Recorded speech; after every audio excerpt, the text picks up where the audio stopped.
नमस्कार मित्रों, आज मैं रश्मि रथी का चतुर सर्ग पढ़ने जा रही हूँ।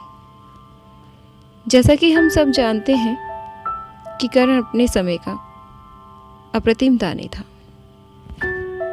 वह नित्य प्रति एक पहर तक सूर्य की पूजा किया करता था और उस समय कोई भी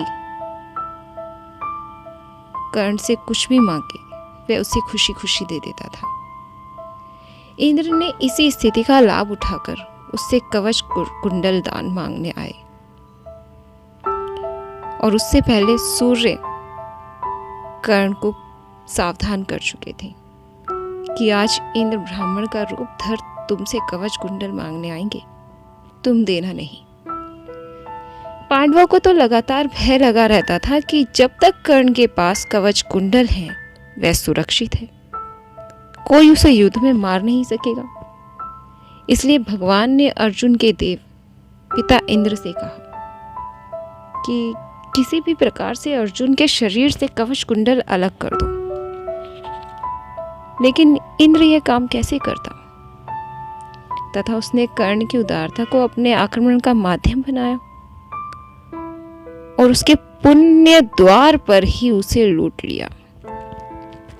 इंद्र जब भिक्षुक ब्राह्मण का वेश बनाकर कर्ण के सामने आया और उसने कवच कुंडल की याचना की तो कर्ण मना ही नहीं कर सके और सारे षड्यंत्र को जानते हुए भी कर्ण ने कवच कुंडल के रूप में अपनी विजय और जीवन का दान भी कर दिया।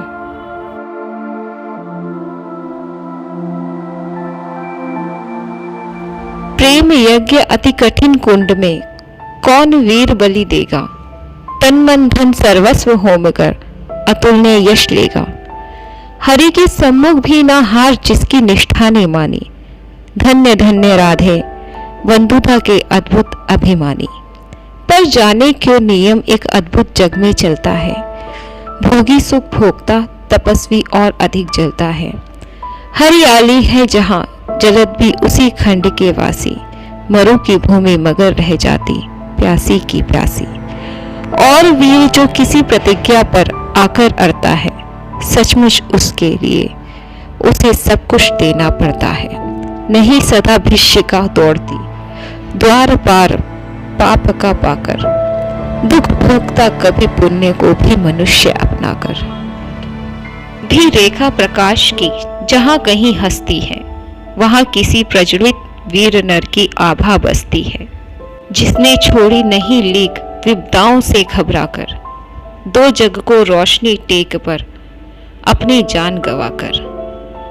नरता का आदर्श तपस्या के भीतर पलता है, देता वही प्रकाश आग में जो अभित जलता है। आजीवन झेलते दाह का दंश वीर व्रतधारी, हो पाते तब कहीं अमरता के पद के अधिकारी। प्रण करना है सहज कठिन लेकिन उसे निभाना, सबसे बड़ी जांच है व्रत का अंतिम मोल चुकाना। अंतिम मोल न दिया अगर तो और मूल्य देना क्या, करने लगे मोह प्राणों का तो फिर प्रण लेना क्या।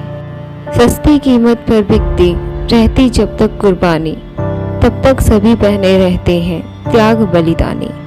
पर महंगी में मोल तपस्या का देना दुष्कर है, हंसकर दे यह मूल्य ना मिलता वह मनुष्य घर घर है। जीवन का अभियान दान बल से अजस्त्र चलता है, उतनी बढ़ती ज्योति स्नेह जितना अन्न जलता है।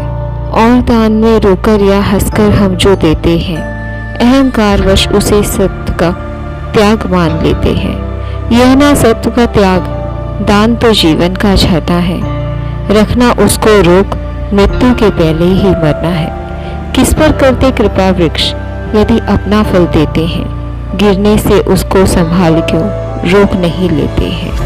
ऋतु के बाद फलों का रुकना डालों का सड़ना है, मोह दिखाना दे वस्तु का आत्मघात करना है। देते तो इसलिए कि रेशों में मत कीट समाए, रहे डालियां स्वस्थ और फिर नए नए फल आए। सरिता देती वारी की पाकर उसे सुपूरित घन हो, बरसे मेघ भरे फिर सरिता उदित नया जीवन हो।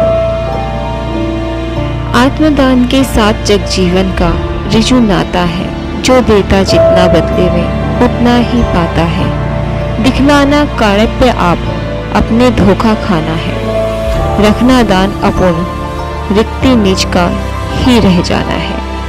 व्रत का अंतिम मोल चुकाते हुए न जो रोते हैं, पूर्ण काम जीवन में एकाकर वही होते हैं। जो नर आत्मदान से अपना जीवन घट भरता है, वही मृत्यु के मुख में ही पकड़कर न कभी मरता है। जहाँ कहीं है ज्योति जगत में, जहाँ कहीं उजियारा, वहाँ खड़ा है कोई अंतिम मोल चुकाने वाला। व्रत का अंतिम मोल राम ने दिया त्याग सीता को, जीवन की संगिनी प्राण की मणि को सुपुनीता को। त्याग दिया अस्थि देकर आदिची ने शिवी के अंग कतर कर, हरिश्चंद्र ने कफन मांगते हुए सत्य पर अड़कर, ईसा ने संसार हेतु शूली पर प्राण गवाकर, अंतिम मूल्य दिया गांधी ने 3 गोलियां खाकर। सुन अंतिम ललकार मोल मांगते हुए जीवन की, सरमद ने हंसकर उतार दी त्वचा समूचे तन की। हंसकर लिया मरण होठों पर, जीवन का व्रत पाला, अमर हुआ सुकरात जगत में पीकर विष का प्याला। मारकर भी मंसूर नेति की सह पाया ना ठिठोली, उत्तर में 100 बार चीख कर बोटी बोटी बोली। दान जगत का प्रकृत धर्म है, मनुष्य व्यर्थ डरता है।